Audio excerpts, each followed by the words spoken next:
Baik, Assalamualaikum warahmatullahi wabarakatuh. Eh, Perkenalkan, nama saya Aher Gunawan Haris dari kelas PJKR 5 atau PJKRE dengan NIM 2003 0150 1127. Baiklah, pada kesempatan saat ini saya akan menjelaskan konsep dasar pendidikan kesehatan sekolah. Baiklah, pada konsep dasar pendidikan kesehatan sekolah eh, ada hubungan belajar dan mengajar. Hubungan belajar dan mengajar.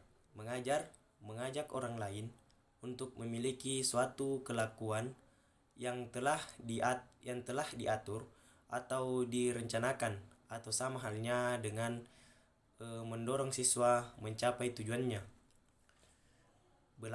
Belajar merupakan suatu proses perubahan yang dilakukan siswa.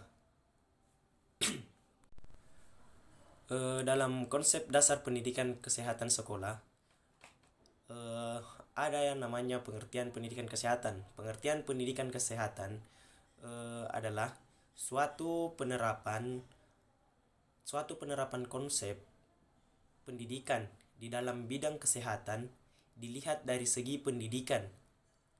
Pendidikan kesehatan adalah suatu pedagogik praktis atau praktik pendidikan. Oleh sebab itu, konsep konsep pendidikan kesehatan adalah pendidikan yang diaplikasikan pada bidang kesehatan. Kegiatan atau proses belajar dapat terjadi di mana saja, kapan saja, dan oleh siapa saja. Seseorang dapat dikatakan belajar apabila di dalam dirinya terjadi perubahan dari tidak tahu menjadi tahu, dari tidak dapat mengerjakan sesuatu menjadi dapat mengerjakan sesuatu.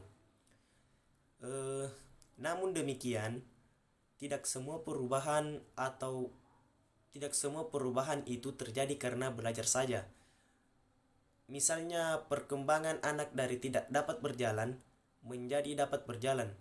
Perubahan ini terjadi bukan hasil proses belajar, tetapi karena proses kematangan anak tersebut.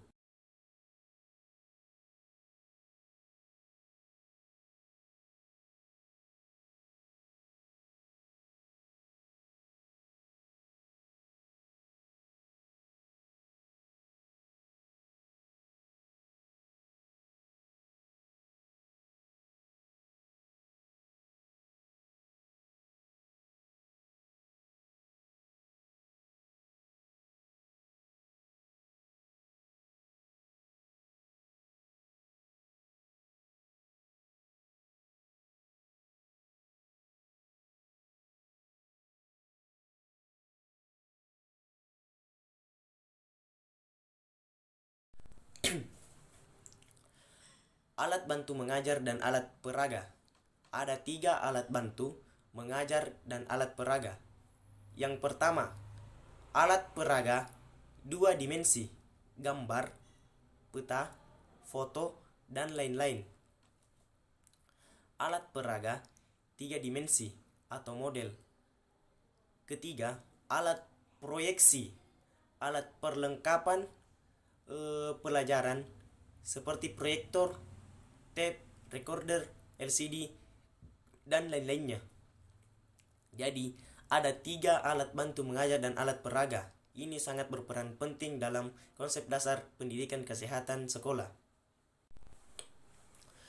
Eh, Tujuan pendidikan kesehatan dalam konsep kesehatan sekolah. Tujuan pendidikan kesehatan merupakan domain yang akan dituju dari pendidikan kesehatan.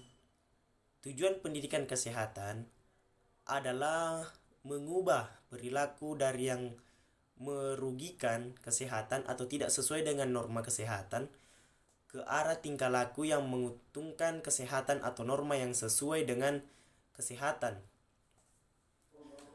Pendidikan kesehatan memiliki beberapa tujuan antara lain.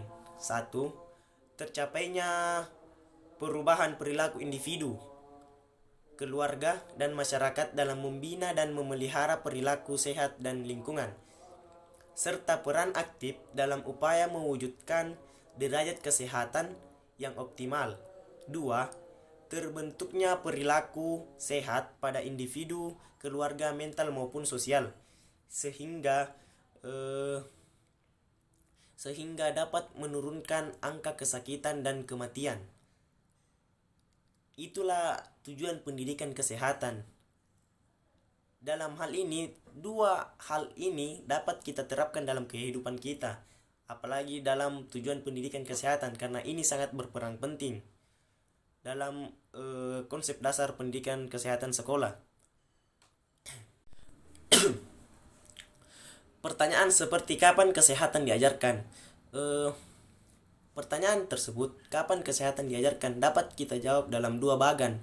Yang pertama, pada saat masuk sekolah dasar. Ini adalah hal yang mendasar dalam pelajaran siswa-siswi, karena kesehatan diajarkan itu pada saat masuk sekolah dasar, baik dari yang merendah sampai tinggi ke atas, karena memang pada saat masuk sekolah dasar itu dasar-dasarnya memang harus menjaga kesehatan. Kedua, bukan hanya pada saat masuk sekolah dasar, yaitu bisa juga melalui kerjasama dengan orang tua atau wali. Orang tua atau wali dari siswa pasti ada yang mengajarkan tentang kesehatan, terlebih orang tua di rumah, baik teman-temannya atau orang terdekatnya pasti mengajarkan tentang kesehatan. Baiklah, selanjutnya dalam konsep dasar pendidikan kesehatan sekolah, ada namanya pendidikan kesehatan sekolah sebagai proses perilaku hidup bersih siswa. Pendidikan merupakan proses perubahan sikap dan tingkah laku. Berbicara proses berarti memerlukan waktu untuk mencapainya, meskipun ada beberapa yang dapat melakukan proses tersebut secara instan atau cepat. Proses mendidik sebenarnya sudah dilakukan sejak kita masih bayi dan akan berlanjut sampai tua. Oleh karena itu, muncul pepatah pendidikan sepanjang hayat. Selama masih hidup, maka selama itu pula manusia itu belajar. Lingkungan yang berperan pertama dalam mendidik adalah keluarga, terutama orang tua. Tetapi tidak semua orang tua berhasil mendidik anak untuk selalu bersikap dan bertingkah laku secara benar. Kadang tidak sesuai rencana yang dilakukan orang tua, anak juga mengikut